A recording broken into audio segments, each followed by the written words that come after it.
নমস্কার বন্ধুরা, আমার রান্নাঘরে সকলকে স্বাগত। আজকে আমি বানাবো সর্ষে পটল।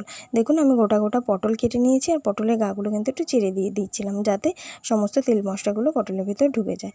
এবার আমি পটলগুলো ভেজে তুলে নিয়েছি, আর সেই তেলের মধ্যেই দিয়ে দিলাম কালো জিরে ফোড়ন, দিয়ে দিচ্ছি পেঁয়াজ কুচিগুলো ভালো করে ভাজা ভাজা করে নিয়ে এরপর দিয়ে দিলাম সর্ষে বাটা।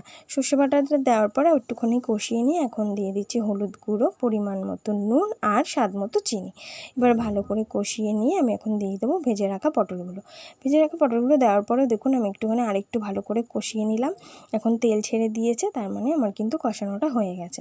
এখন দিয়ে দিলাম আমি পরিমাণ মতো জল আর কাঁচা লঙ্কা।